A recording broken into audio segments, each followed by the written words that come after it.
ஆண்டவரும் இரட்சகருமாகிய இயேசு கிறிஸ்துவின் இனிய நாமத்தில் யாவருக்கும் அன்பின் வார்த்தைகளை தெரிவித்துக் கொள்கிறேன். அருமையான தேவப்பிள்ளைகளே, புதிய நாள், புதிய நம்பிக்கை தின தியானத்தின் மூலமாய் இந்த நாளில் கூட உங்களை சந்திப்பதில் நான் மிகுந்த மகிழ்ச்சி அடைகிறேன். அல்லேலூயா.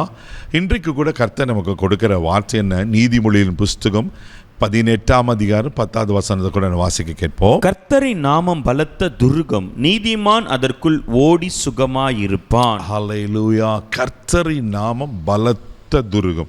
ஆமென். அவர் நாமம் எப்படிப்பட்டதான்? பலத்த துர்கம். அப்படின்னா பெரிய அரண் போல, ஒரு பெரிய கோட்டை போல. அல்லேலூயா. ஒரு பெரிய அரண்குள்ள இருந்து எதிராளி வெளியே போக முடியுமா? இல்லை எதிராளி உள்ள வர முடியுமா? அவ்வளோ பெரிய பாதுகாப்பு இல்லை. இங்கே சொல்லப்பட்டிருக்கு கர்த்தரின் நாமம் துர்கம். அப்படி மாத்திரம் சொல்லல, பலத்த துர்கம். அவர் பெரிய பாதுகாப்பாக இருக்கிறார். நீதிமான் அதற்குள் ஓடி சுகமாக இருப்பான். தேவ பிள்ளையில நீங்கள் அவர் நாமத்தை மாத்திரம் பற்றி கொள்ளுங்க. ஆமேன். நீங்கள் அந்த நாமத்தில் நீங்கள் ஆமீன் ரட்சிக்கப்பட்டிருப்பீங்கன்னா, அந்த நாமத்தை நீங்கள் ஏற்றுக்கொண்டிருப்பீங்கன்னா, அந்த நாமத்தை நீங்கள் பற்றி கொண்டிருப்பீங்கன்னா, ஆமீன், அவர் உங்களுக்கு பாதுகாப்பாக இருப்பார். எத்தனை போராட்டம் வரட்டும், எத்தனை சத்துரு வரட்டும், எத்தனை பலவீனங்கள் வரட்டும், நீங்கள் சுகமாக தான் இருப்பீங்க. நான் சொல்லுங்க, கர்த்தருடைய வார்த்தை சொல்லுகிறது, நீதிமான் அதற்கு கோடி சுகமாய் தங்கியிருப்பான். ஆமென். நம்மளை சுகமாக வைக்கிறது ஆண்டவர் விரும்புகிறார். ஆனால் அந்த 3:2 கூட வாசிக்கிற, பிரியமானவனே உன் ஆத்மா வாழ்ந்துகிறது போல நீ எல்லாவற்றிலும் வாழ்ந்து சுகமாக இருக்க வேண்டும் என்று.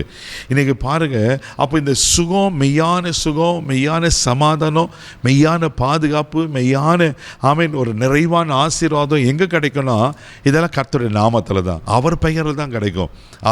ஆமீன், அவரால் தான் கிடைக்கும், மற்றவாறால் கிடையாது. அப்போ நம்ம அவர் நாமத்தை, ஆண்டவரை உறுதியாக பற்றி கொள்ளும் போது ஆண்டவரை பாதுகாத்து ஆசீர்வதிக்கிற தேவனாக இருக்கிறார். சுகமாக இருப்பீங்க. நிச்சயமாக சொல்கிறீங்க, நீங்கள் நல்லா இருப்பீங்க, நீங்கள் ஆசீர்வாதமாக இருப்பீங்க, நீங்கள் சமாதானமாக இருப்பீங்க.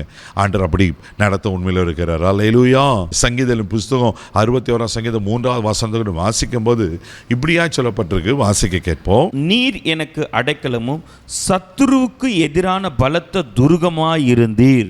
தாவீது சொல்றாரு, நீர் எனக்கு அடைக்கலமும் சத்துருவுக்கு எதிரான பலத்த துர்கமாக இருந்தீர். அப்போது நம்ம எங்கே பாதுகாப்பு தேடும்? ஏன் நம்ம பாதுகாப்பை மறைந்து கொள்ளுகிறோன்னா, ஏதோ ஒரு பிரச்சனை, ஏதோ ஒரு போராட்டம், ஏதோ ஒரு சத்துரு துரத்தி கொண்டே வரங்கள. தாவீது சத்துருக்கு எதிராக நீர் எனக்கு பலத்த துர்கமாக இருந்தீர். அல்லேலூயா. தாவீதுக்கு 1 2 எத்தனை விதமான சத்துருக்கள். ஆமென். தான் சொந்த பிள்ளையே சத்துருவாய் மாறினா யாராவது நடக்குமா?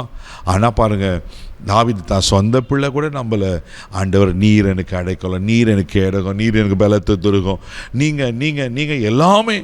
தாவீது ஆண்டவரை சார்ந்து கொண்டதுனால தான் ஆண்டவர் பாதுகாத்தார். அல்லேலூயா. அவர்களுக்கு சத்துருக்கு எதிராக எவ்வளோ சத்துருங்கள் விரோதமாக போகிறாங்க. பயப்படாதீங்க. உங்களுக்கும் எனக்கு ஒரு பலத்த துர்கம் இருக்குது. அந்த தஞ்சத்தில் போய் நம்ம அடைக்கலம் கொடுக்குறதில்ல. அல்லேலூயா. அதே சங்கீதம் புஸ்தகம் 140ஆம் சங்கீதம் 13வது வசனத்தில் தாவீது இப்படியாய் சொல்லுகிறார், வாசிக்க கேட்போம். நீதிமான்கள் உமது நாமத்தை துதிப்பார்கள், செம்மையானவர்கள் உமது சமூகத்தில் வாசம் பண்ணுவார்கள். நீதிமான்கள் உமது நாமத்தை துதிப்பார்களா, செம்மையானவர்கள் சமூகத்தில் வாசம் பண்ணார்கள். அப்போ அவர் நாம நமக்கு பலத்த துர்கமாக இருக்குது. தேவப்பிள்ளையில நீதிமான அதில் போய் சுகமாக இருப்பானா, நாம நீதிமானாய் காணப்படணும். அதனால தான் எங்கள் வசனம் சொல்லப்பட்டிருக்கு, நீதிமான்கள் நாமத்தை துதிப்பார்கள். அப்போ நம் நீதியாக, பரிசுத்தமாக, ஆண்டருக்கு ஏற்றவண்ணமாக, ஆண்டர் பிரியப்படுகிறவனுமாய் நம்ம வாழும்போது நிச்சயமாய் ஆமென், கர்த்தருக்கு பலத்த துர்கமாக இருப்பார். சத்துருக்கு எதிரான அடைக்கலமாய் நம்மளை பாதுகாப்பார். அல்லேலூயா.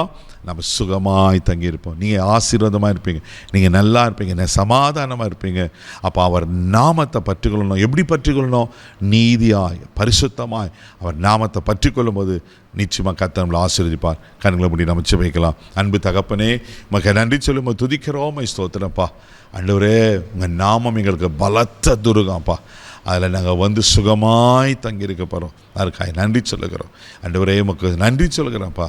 யாராருக்கு எதிராக சத்துரு போராடி கொண்டிருக்கிறானோ, அன்றே உமக்கு ஸ்தோத்திரம். ஆண்டவரே, உங்கள் பாதுகாப்புக்குள்ள, உங்கள் வளையத்துக்குள்ள, உங்கள் ஆண்டவரே அடைக்கலத்துக்குள்ள ஓடி வந்துடுறப்பா. எங்களை சுகமாய் தங்கியிருக்க பண்ணும். எங்களை ஆசீர்வதியும், கனப்படுத்தும். இந்த நாள் முழுவதும் கரம் பிடித்து நடத்தும். ஆண்டவரே, உமக்கு கிருபைக்கு ஒப்புக்கூட எல்லா தீங்குக்கு விலைக்கு காத்தலும் மகிமை உமக்கு செலுத்துகிறேன். இயேசுவின் மூலம் ஜெபம் கேளும் பிதாவே. ஆமென். அவர் நாமம் பலத்த துருகம். தைரியமாக போங்க. God bless you.